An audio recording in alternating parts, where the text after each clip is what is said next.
Welcome on in, Eagles fans, to episode 35 of the No Huddle Show, our Philadelphia Eagles podcast, right here on NJ.com. I'm Joe Giglio, joined as always by Elliot Shore-Parks and Mark Eckel. They cover the Eagles for NJ Advanced Media. We're doing this podcast on a Tuesday morning, just over a week away from the first round of the NFL draft. And last week, after we talked, a lot changed as far as the top of the NFL draft with a major trade between the Rams and Titans, and it affects the Philadelphia Eagles maybe in a really big way. Let's get into it. Let's talk about where the Eagles are going, what they might do, and what these guys are feeling as we get closer and closer to the first round. Elliot, we'll start with you. When the Rams-Titans trade went down, what was your first thought from the Eagles' perspective?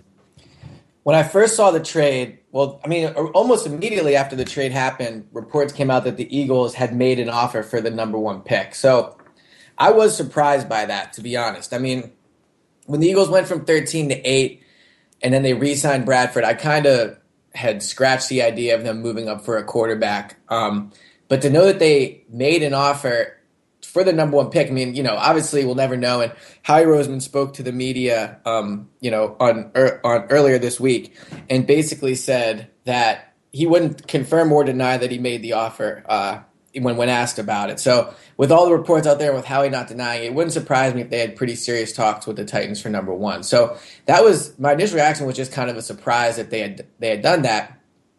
But then my second thought was, well, I guess this kind of ends their attempt at doing that. My guess would be that the Rams and the Eagles were going after the same guy.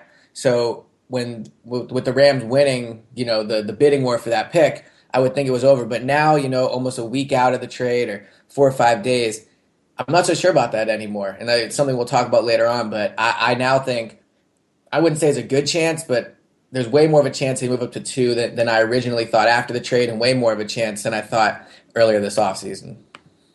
Mark, how about for you? It feels to me like the Eagles here, maybe more than we assumed earlier this offseason, kind of like Elliot was alluding to, they really, it seems like it at least, want to go get a quarterback. It looks like they have their eyes on maybe one in particular, but they really seem to be, everyone around the sport seems to think they want to move up to get a quarterback here. All right, maybe I know I'm the old guy here, and I know I'm the cynical guy here, and I've been through these a lot. This is my 31st draft that I've covered. What they say and what they do never add up. Buddy Ryan called Keith Byers a medical reject and then took him with the 9th pick the next day.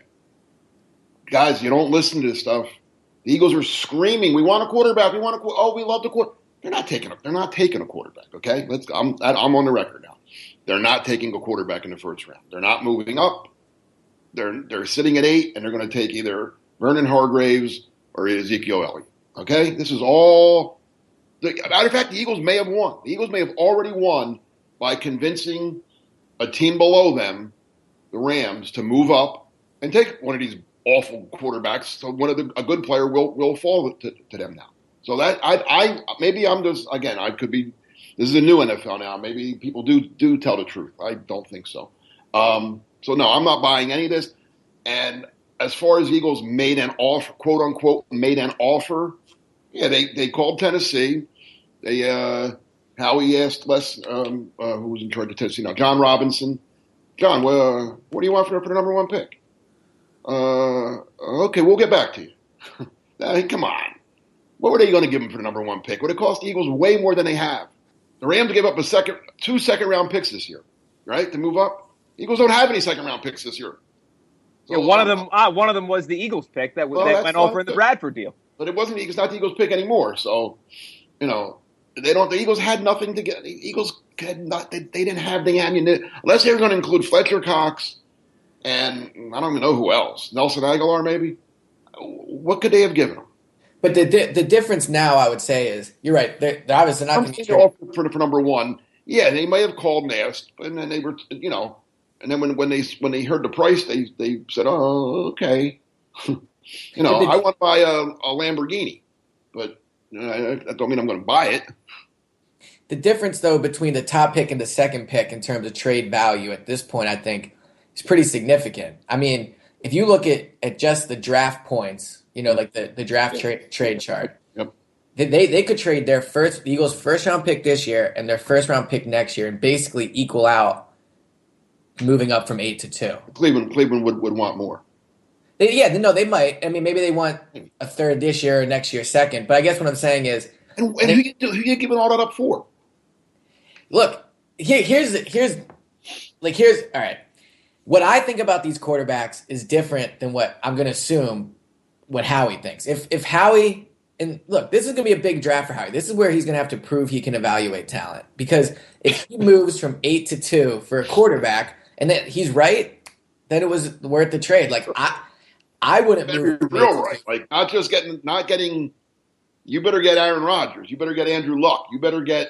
Yeah. You can't even get like a average guy. You got to get a superstar. If you're going to give up all that, you better get, like I said, a guy that's going to not just go to Pro Bowls, but take you somewhere deep in the playoffs every year. Right. You can't do all that for Sam Bradford. You can't do all that for, even I think of like an average quarterback in the league. But it better be somebody really good. I mean, really good. But if my point is, if they think Carson Wentz is that guy, I mean, well, first, are we all in agreement that Jared Goff is probably going to go number 1? No, I think Wentz. No?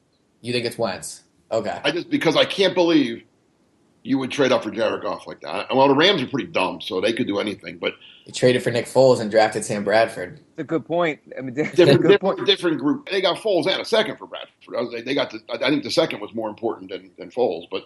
Right. Well, it was. The second helped them go get this guy now. I think it's Wentz. Why do you think it's Goff? So I think it's Goff just because there's been reports that it's going to be Goff. I'm just saying. All right, here's my question to you guys, because this has been bothering me since the moment the trade happened, just from a what's going on here perspective. I understand, and Mark, you said it a few minutes ago, and I totally understand the idea that this time of year, 99% of this stuff is just garbage, and you're just trying to fool other people. All right, we know the Rams are not going to trade back out of one. Oh, no. Right. So what is, I have a theory that they traded for this pick without. I don't know if they did know. Then what's the point of? Because here's the point, Joe. I really want to know, because I don't understand the point of all this. This is my opinion. I think if you remember when the trade happened, I'm not sure that the ink was dry on the contracts yet, and they got out. The Rams traded for one. They're taking Carson Wentz. Right. That was the original. 1 minute after the trade, they're taking Carson Wentz.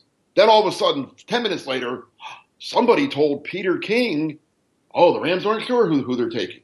You know what happened? The NFL draft has become probably second to the Super Bowl in terms of what the NFL builds off. I mean, come on, that's why they moved. It's going to be watched by a billion people. People talk about it for a week, longer than the Super Bowl. I mean, Super Bowl only gets talked about for 2 weeks. The draft gets talked about for 3 months.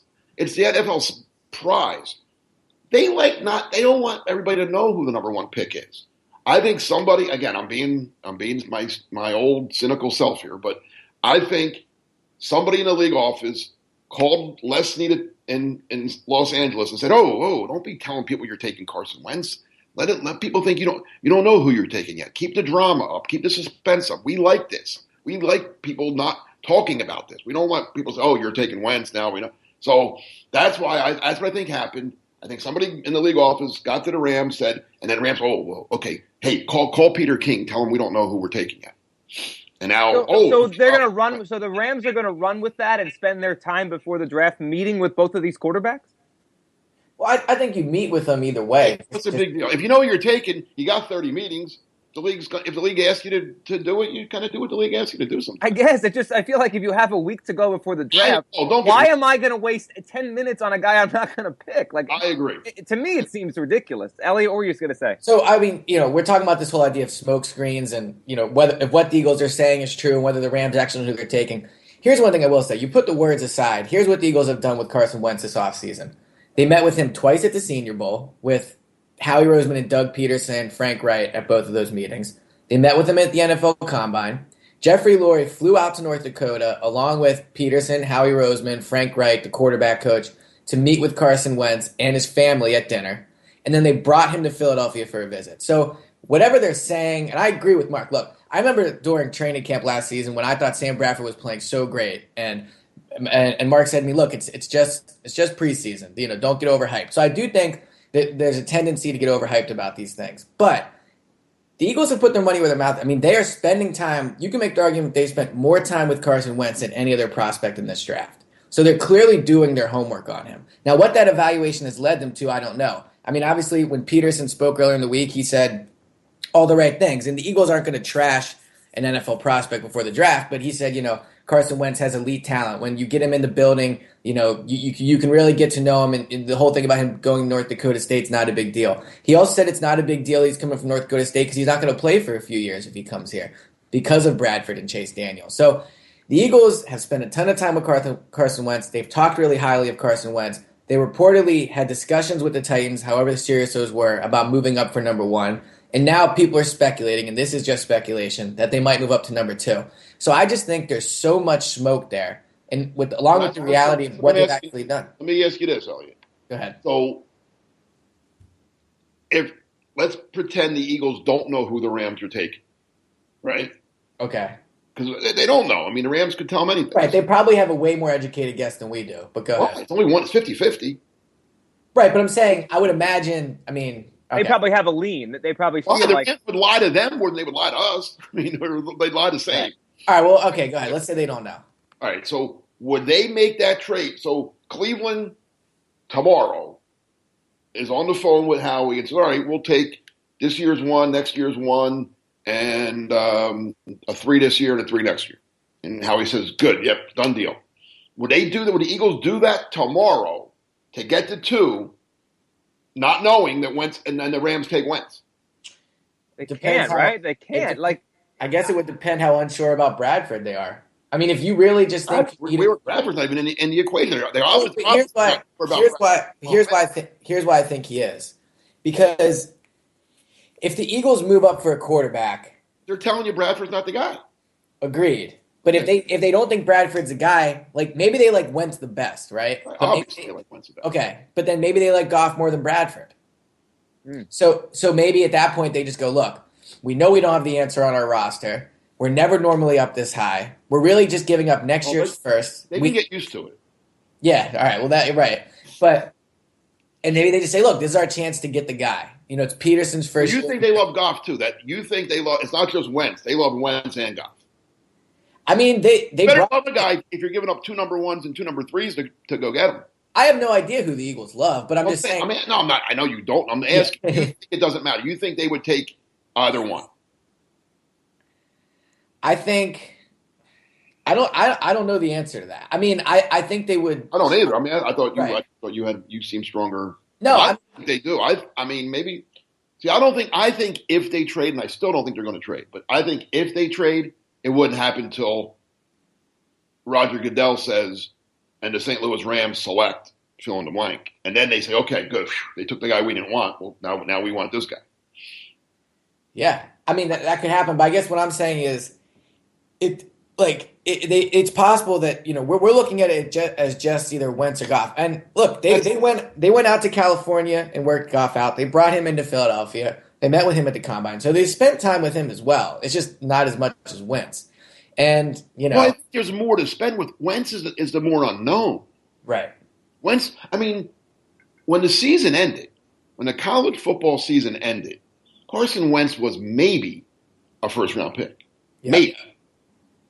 He was like a low. People were saying, "Oh, Denver might get him at the last pick." Or no, Denver wasn't even. We didn't know who was picking last yet, but you know what I'm saying. He was considered a low first-round pick. I remember when I talked to one scout early, around that time, and I said, "What about this kid from North Dakota?" He said, "Oh, he could sneak into the first round. I think he's gonna sneak into the first round." Now we're saying he's number 1. Let me ask you this: ridiculous amounts to go get him. Let me ask you this. So let's just, and obviously a week and a half out for the draft, we're all dealing with hypotheticals here. But let's just say Goff goes number 1. Okay. Right? The Rams joke, but that's okay. Do the Browns take Wentz at number 2? I think the Eagles are going to get him if that's the case. Well, but all right, but let's just say. What if the Browns want him though? This could be Mariota again. If the Browns want him, they're taking him. They're not. Yeah, and all right, take this for what it's worth. Adam Schefter said he does not think that the Browns are going to take a quarterback at 2. I don't either. Okay, But so I don't either. I actually so then think all right, so wait, let RG3 me. could be revived, and I think maybe they think maybe the same Well, thing. all right. So the Chargers at 3 probably aren't going to take him. We agree with that. No, Georgia take tons. Okay. Well, it depends who goes 2. Then you don't. I Right. mean, Oh, if Tunsil goes too, no, the right. Chargers. I guess the point I'm making is if the Eagles don't trade up with if the Browns pass on Wentz and Eagles don't trade up, how far is Wentz falling? Like, do the Well, Eagles have Browns trade up eventually. Yeah, but well, that's what I'm saying. So who are those teams? So the Cowboys, maybe. They don't Maybe have to if trade up, but they might Cowboys take would have to trade too for. They're at 4. right. So maybe they take him at 4. I don't think the 49ers are going to take a quarterback or trade up. They could though. They could. I don't know. I didn't think so either. But they're bringing guys in too. Yeah. And they have a lot of currency. I think they have like 12 picks in this draft. To me, it's hilarious that we're going to have this chip versus the Eagles thing again if that's a scenario that plays out. I guess where I'm going with this is, do Well, you the New think there's York, any the way New York Wentz? football Jets are Yeah. looking for a quarterback, and they had there were also quote unquote reports the Jets talked to the Titans. Right, and Right, they're Muhammad Wilkerson. But I guess my point is, so we agree there's a very small chance Wentz just falls to the Eagles at 8. Yeah, Oh, I think it'd be almost too. If the Eagles love him as much as maybe we think or we're hearing they do, or we just guessed, then wouldn't it just be kind of silly at that point to just sit there and wait and just because what if the Jets or whoever jumps ahead of them and takes him? Then you just sit there like we could have had him. I mean, look, part of Howie's job is to evaluate the draft and know what other teams are doing. I mean, and I think he does a good job at that. Oh, I don't know. Yeah, He's maybe. going to vote that Marcus Smith pick. But I guess what? So if Howie looks and says, "All right, well, Howie has more information more than likely than we do." Let's just be real about that. So yeah, right. You'd hope so. So he probably knows who's going 1. He probably has a good idea as to what each of the teams in front of him and thinks. If he thinks Wentz could fall to like 5 or 6, I mean, I get your point, Joe. Like, and this goes back to the Mariota thing in a way. Like, if you think he's the guy, then just get him. Just do whatever it takes to go get him. And that's what the Eagles tried to do last year. But if you think Wentz is the guy this year, I agree. Do it the same thing. But on the flip side, if you're Howie and you can make it so you don't have to give up those picks and you think he might drop, I mean, it's risky, but it could also be potentially. I don't want to use the word brilliant, but it could also potentially be a good. Here's something too. Okay, if I'll play this out with you, if he falls to 8, that means Cleveland passed. First of all, I think a quarterback is going to go 2. I agree. Whether Cleveland takes, because Cleveland is now again it's smoke, but when a team comes out and says this, I don't think it's smoke. I think it's they want to trade. They need more than one Carson Wentz, whoever's not going to just turn them around. They could get 3 or 4 assets for that second pick, move down and maybe still get Paxton Lynch or whatever else they want. Right. They're going to do that. So I think if Cleveland doesn't make a trade, if they're stuck at 2, if nobody gives them what they consider a worthy offer, I think they'll just take Wentz. But I think, and with that said, I think they will trade. So, but playing out your scenario, Wentz falls. So that means Cleveland passes on him. Cleveland, a team that could use a quarterback, passes on him. Dallas, who could use a quarterback to take over for Romo, passes on him. San Francisco, who may or may not need a quarterback. I don't know what we still don't know what's going on with Colin Kaepernick, but passes on him. Baltimore at number 6 has also advertised, hey, you can if anybody wants to trade up, here we are. So nobody trades up with them. What's that tell you if all these teams pass on him? Maybe there is something. Maybe he's not that good.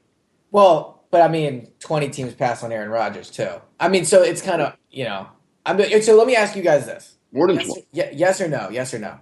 If Wentz is on the board at 8, like he falls to 8 miraculously, would you take him? Yes. Mark?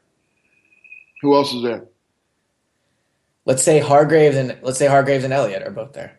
I don't think that would be the case, but Elliott probably. I think Hargraves could still be there at 8, even if Wentz is. I don't think Elliott would be. I don't think I would. I don't know. I wouldn't criticize them if they did, but I don't think I would. No, I don't like these quarterbacks. I just don't.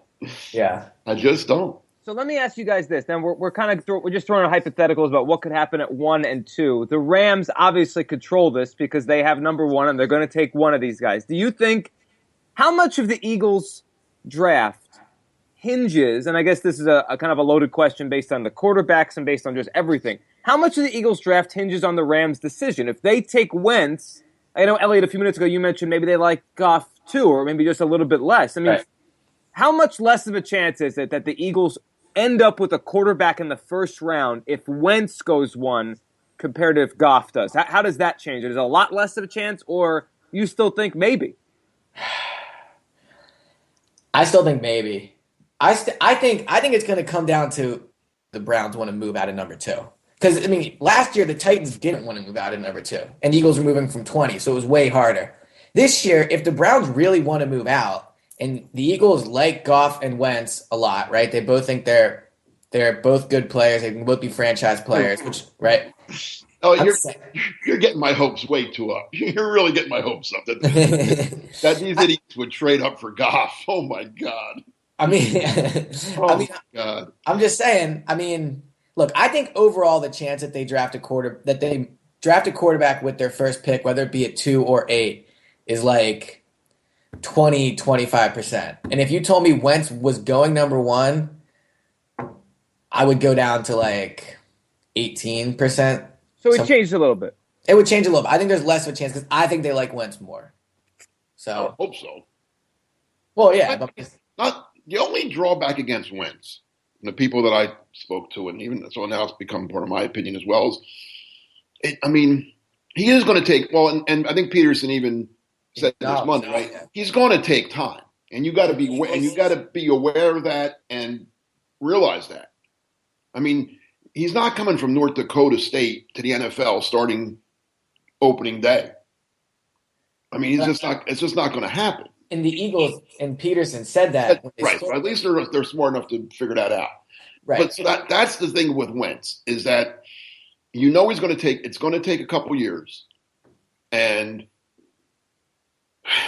he's a scary, like the one scout told me when I did my draft previews, he's the kind of guy that if you take him that high, it's either going to, the team that takes him, that general manager is either going to be looked at as a genius. What a great pick. You did great.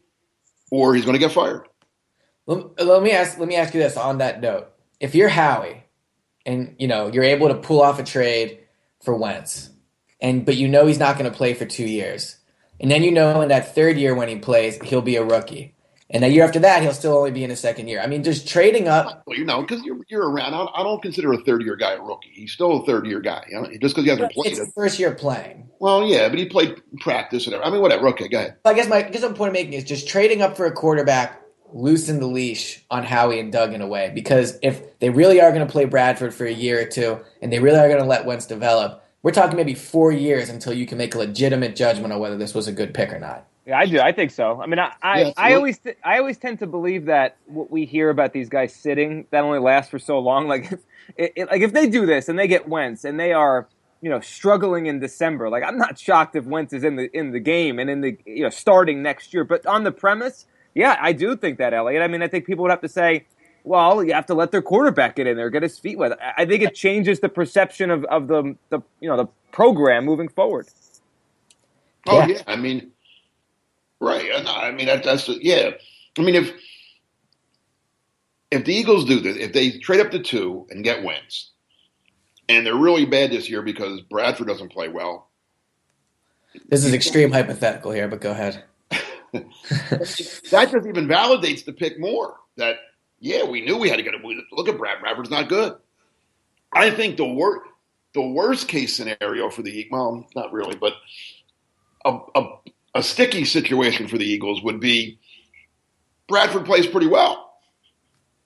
Then what? I think you trade him, right? Yeah, I guess you have to, right? I mean, if you draft Wentz and you move up for a quarterback, and Howie basically said this yesterday, if you move up for a quarterback, you're basically saying he's the franchise guy. Yeah, I don't know how would it tell me that. Yeah, absolutely. Right, no, I'm just saying. I mean, even if you take him at 8, he's your franchise guy. It'll be interesting to see too, like what Brad. All right, so. Let's say Bradford, let's just play this out because we're playing out all kind of crazy scenarios today. So let's just say Bradford plays very well in 2016. Very well. And they win, and he carries them to the NFC East title. Okay. All right? And they even win a playoff game. They beat the wild card team comes in, they beat them. This year, huh? you're saying. You're saying this year? Yeah. Okay, yeah. Next year for Bradford, if but Wentz is sitting there inactive every game. All right. Bradford goes 10-6, wins the East, beats the Vikings in the playoffs, opening round. They go to Green Bay. We know how well he plays there. We always have Green Bay. And loses, Mason Crosby kicks a field goal with no time left, and Green Bay beats them 31-28, despite Bradford's 4 touchdown passes. Okay. All right? That's how the season ends. 11-7, a playoff win, a heartbreaking loss at Lambeau in the last seconds, despite Bradford playing very well in that game as well. You're going to trade him? I mean, you're going to have to. And this is what I'm saying. This is where it comes down. So you see that? See, this is what cracks me up about the way people think these days.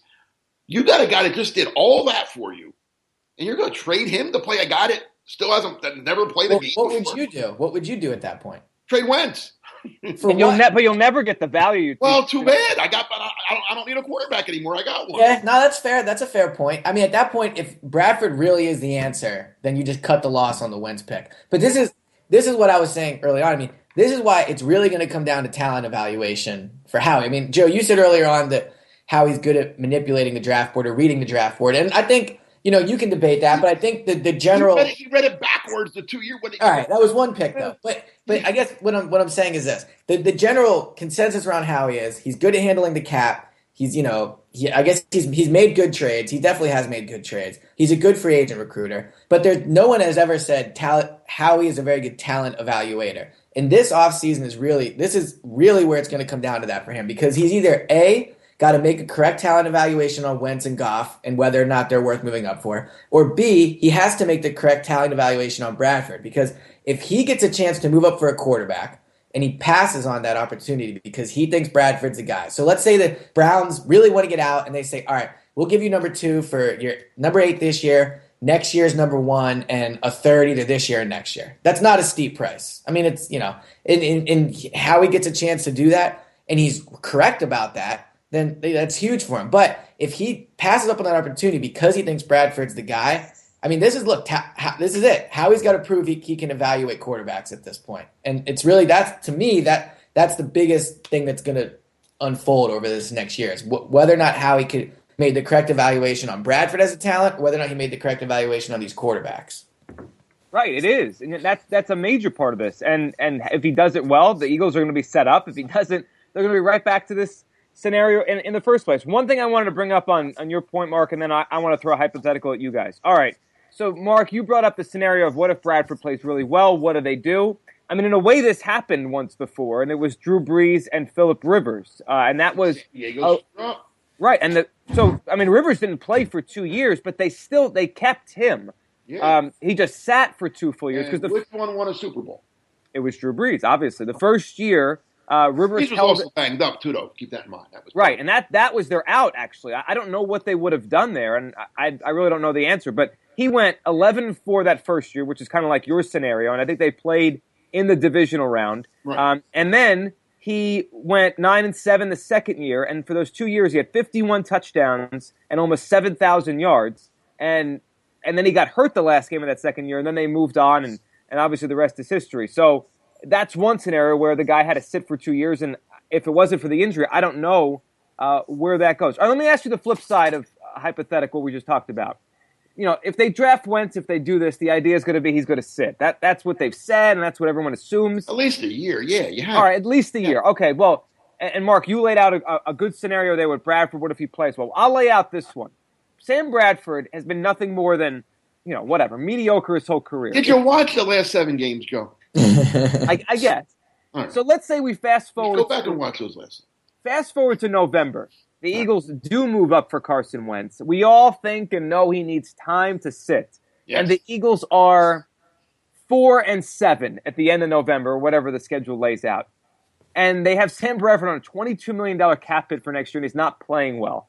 Don't you think Carson Wentz is going to play next year, or if whoever, insert rookie quarterback name? I think he is. I don't think so, just because, look, I mean, fans will be calling for it. I'll write it. But at the end of the day, I think the Eagles, if they take Wentz, are going to make the commitment to not play him next season. Barring, injury upon injury. But Right. I just don't, because what's the advantage? I mean, I guess you get him reps, I guess, but I mean, it'll depend on a lot of things too. Like, how's the offensive line playing? Do they think Wentz can go in there and not get beat up all game? I mean, but I just think if they take Wentz, they're committing to him not playing next season, and maybe that's why they brought Bradford back, just because they knew they could at least be competitive with. Well, I don't know why they would think that, but they could at least not win 2 games next season. Well, But first I of don't all, I can't wrap my head around Sam Bradford being 4-7. Okay, but I'll play along with you. go ahead. Uh, yeah, I mean, maybe not. Maybe not week. I mean, I'm going back to '99. Donovan McNabb was the number 2 pick in the draft. This is where you're saying Wentz. If they get Wentz, it's probably going to be at number 2. Did not play. He was on the bench. He was number 2 at least. He wasn't number 3, but he was number 2. And lo and behold, Doug Peterson happened to be the Eagles quarterback. Eagles were not very good. I don't know exactly what their record was in '99, but it was bad. They ended 5-11. They were 3 and something under Peterson. They were 3 and whatever, 3-9, 3-10. And then Andy announced one day Donovan McNabb is going to start Sunday. And everybody went, oh, and then that was it. And then, so yeah, I mean, it could. I mean, I wouldn't put it this way. If your scenario plays out, Joe, I certainly wouldn't criticize them for putting Wentz in with a couple weeks to go. Why not? Right. And I think a lot of teams would probably do the same thing. And And then you cut Bradford next year, right? Yeah. You can't trade him if he's, it's hard to trade a guy that you just benched. That's going to make a lot of money. Yeah, there's almost no way they'd be able to get out of the contract through a trade there. So they'd be forced to cut him here. So we've spent this entire episode talking about these hypotheticals about moving up for a quarterback, which it's funny because I think a lot of people out there don't want a quarterback and don't want to. I don't. I'm one of them. I know you don't, and I think a lot of fans are in the same boat there. And yet we sit here. It's not that I don't want a quarterback. Let me take that back. It's not that believe me. I'm the king of you got to have a quarterback. And I could be totally wrong. I mean, we'll find out in a couple of years if who's right and wrong. But I just don't want any of these 3. I don't want Goff or Wentz. I don't want either one of those 2 guys at that part of the draft. I would love for them in the 3rd round to take Cardell Jones or Kevin Hogan and groom them for 2 years. I would love that. I would stand up and applaud that. Yeah, but selfishly for us, it's way more interesting if they draft a quarterback. Are we talking about selfishly for us? Or are we talking about what's right for the team? I mean, we could talk about both. But if Howie thinks he's the guy, I mean, look, if Howie thinks he's the guy, then I think you go up and do it, in my opinion. Are we talking about what we think or what we think they think? I mean, both in a way. Yeah, that's what I'm saying. That I have 2 different answers to each question. Yeah, if they think he's the guy, go get him. I just don't happen to, because you said, God, I just commented on you saying when I said I don't want a quarterback. Right. No, I corrected that by saying I do want a quarterback, just not at number 8 or not moving up to get one. I would love to get. See, this is just my opinion based off people I talk to. I think you could get lucky and get a guy in the 3rd round, if developed properly, will be every bit as good as the guy you get at 2 or 8. I really believe that. So I mean, I would take my quarterback in the 3rd round. I would get a good player at 8 and get whoever you like better between Hogan, Cardell Jones, Dak Prescott, whoever you like the best there. That's what I would do. But they didn't ask me. They didn't ask, but if they listen to our podcast, they certainly now they know what you do there, Mark. All right, so we sit here, we spend this entire episode debating the merits of trading up, staying where they are, the quarterbacks, what might happen here, and then you guys gave your percentages, and we kind of thought about what could play out over the next week, and when we get to next Thursday night when the Eagles maybe are on the board at 8 or whatever, if they move up to go get a quarterback here. If it's not a quarterback, because we haven't spent any time on this before we wrap up this podcast, and I think just from judging from both of you, there's a pretty good chance you think that it's not going to be a quarterback for the Eagles in the 1st round, just because all the moving parts. Where do they go? I mean, usually at this time of the year, there's a feeling like this guy or that guy or one of 2 or 3 guys with a certain team around the Eagles pick. I don't have that feeling because there's just been so much about these quarterbacks that they might not even be able to get anyway. So, Elliott, for you, and I know you wrote about Ezekiel Elliott, the running back from Ohio State, what's your gut feeling on the Eagles if they don't go get a quarterback in the first round? I got no idea, honestly. I mean, I'm with you. Oh, I do. I actually do for once. All right, so here's what I would say. I mean, if they're sitting there at 8, I do think Ezekiel Elliott is an option. I think even though you can debate if a running back that high is a good pick, and we've debated that, I do think he's someone that is about as safe a first-round pick as I think there is in the top 10, just because I do think he's talented, he'll make an impact on the offense, he's a playmaker, he'll be exciting for the fans. He's got all those elements you want. I think he's a possibility. I think Vernon Hargreaves is a big possibility, just because they traded away Byron Maxwell. They re-signed Nolan Carroll, but they don't have like a true elite prospect there. I mean, I don't really think Eric Rowe one. And I think they could go offensive line. So look, Howie did a good job masking what they're going to do. I'll say that. I mean, there's no glaring need. There's no glare. So I don't think there's a glaring need. Do you? Yes. Where? Everywhere. Okay, where? Running back, offensive line, corner, linebacker. Running back, I'll agree there's a glaring need there. Actually, you're right. I'll agree with that. But cornerback's a glaring need, but you just said it yourself. They don't have an elite cornerback. Yeah, you're right. All right. Offensive line's a glaring need. Jason Peters is 100 years old and gets hurt every other week. All right, well, then let me rephrase this. They have so many glaring needs that there isn't one more than the other. That's what I should have said. Yes. There isn't like one need doesn't outshine the other. That's what I was saying. That's what I meant to say more. That there isn't one position where you go, okay, they have to take it at this because they can That's really. a good thing because then that's when you get in trouble. Right. Exactly. So I don't know what they're going to take. If I had to like break down 100%, I'd put like 20 to 25% Carson Wentz. No, we're saying no quarterback. What? The premise was if they don't take a quarterback. Okay. All right. Then I think it's 50-50. I think it's 50 Hargreaves, 50 Elliott. Yeah, those would be my top two, I would say. I think it's one of those two without a doubt. Who would you put ahead? In my mind or their mind? In their mind. If you're making a prediction? In their mind, Okay. I think leaning toward Elliott, but they could probably. But I still know again, a little bit I know about Howie Roseman in the draft is that he likes the SEC and he loves those Gators. Yep. I agree. And Hargreaves fits both of those categories. And see, I have a hard time taking my own opinion out of what I think they're going to do because I try to think they're going to do the right thing. Hargreaves is so far and away the right pick for them. So far and away. Because guess what, guys? After Ramsey, who's going to be gone, and Hargreaves, and then maybe William Jackson and Eli Apple, that's about it for cornerbacks in this draft. You're not getting a good in the third round when they pick again. They're not getting the corner they get there is no better than what they already got. Probably not as good as what they got. So like the opposite quarterbacks in your mind, Mark. Yes, and running backs for that matter. As good as Elliott is, and he is by far he is the best running back in this draft. No, there's no questions. In the third round, there will still be a C.J. Prosite or a Paul Perkins or a Devontae Booker or Kenyon Drake, none of them are as good as Elliott, but I think they'll all be good, decent NFL running backs. The corners in this draft it's a very, very thin cornerback draft. And they certainly could use one to put next Eric Rowe. As who's in their division, right? That Beckham guy's pretty good. You're not bad. That Des Bryant isn't bad either. No, he's not. And Washington's got a guy that runs real fast. The Eagles know all about him. So get Elliott upset.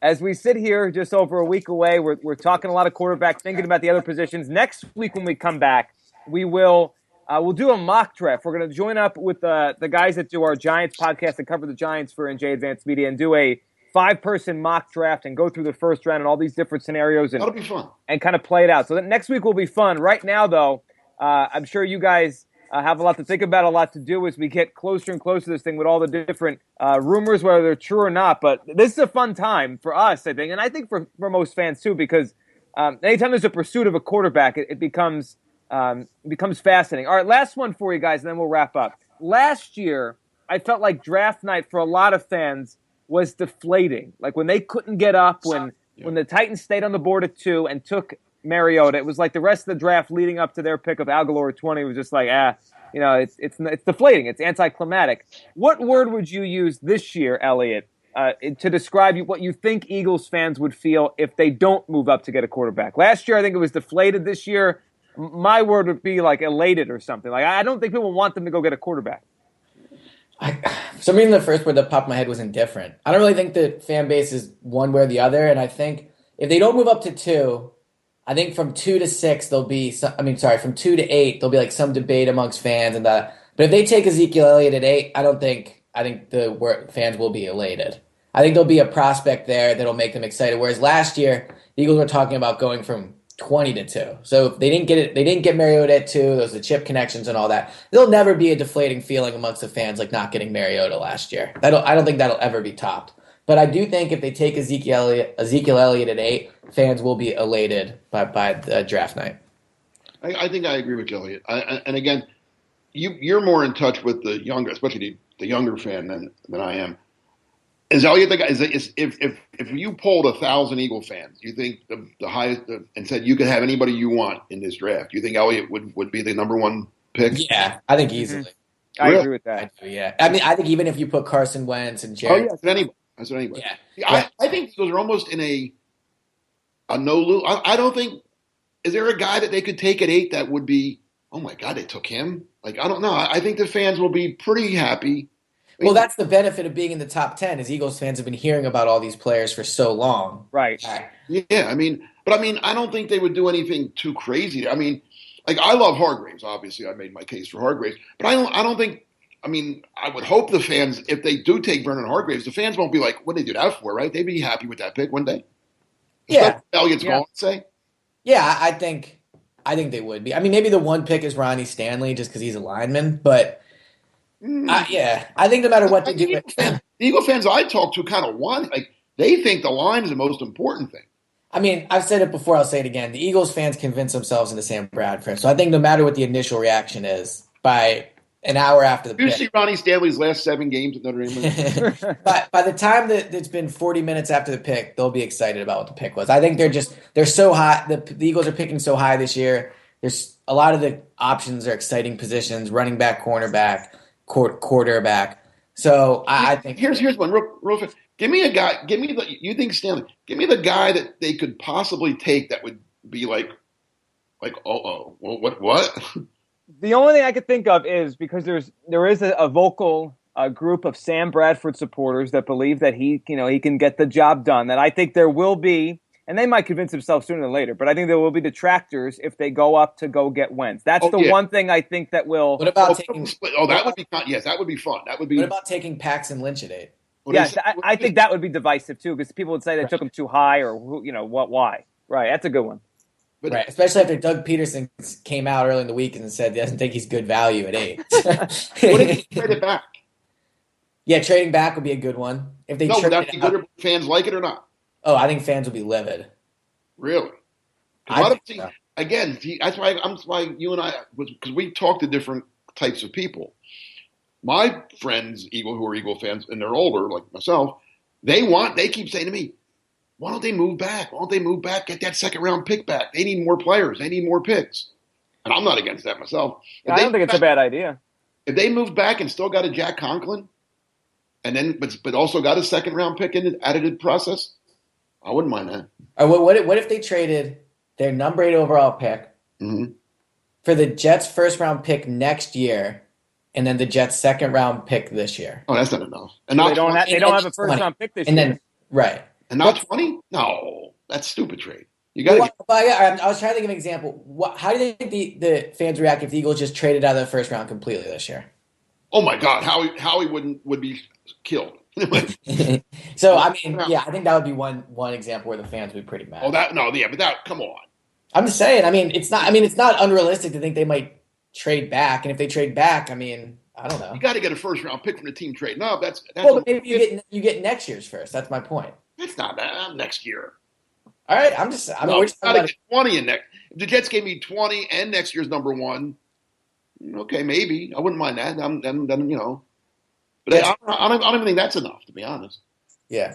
What if the Jets gave you 20 and Muhammad Wilkinson? Well, the Eagles have a generational talent in Fletcher Cox. They would have two.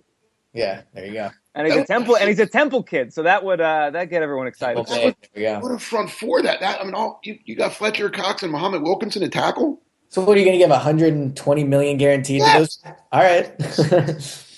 I'm just saying. I mean, they haven't signed Fletcher Cox. Now they would have both of them. And nobody's going to run the ball on me ever. Yeah. No one would. That is true. Well, except that they'll be up 30 points every game, so so they'll just be passing the whole time. I wouldn't have Sam Bradford would just have to hand the ball off because nobody's scoring on me with that front. Yeah, it's true. It would be fun, and I'm sure a lot of people would get excited, one way or the other. And that's what next week's going to be about. The Eagles sit at number 8. There's a lot of rumors they might move up to number 2. We'll be back next week with the latest and to do our mock draft as we get you set for the first round and really the entire 2016 NFL draft. Elliot, as always, thanks for doing this. Yep, talk to you guys soon. Thanks, Mark. Thanks, Joe. And thanks to all of you for listening to the No Huddle Show, our Philadelphia Eagles podcast right here on NJ.com. Be sure to follow the show on Twitter at the No Huddle Show. You can listen on iTunes, Stitcher, SoundCloud, any way you want to listen. You can listen. We'll be back next week with you to get you set for the first round of the 2016 NFL Draft.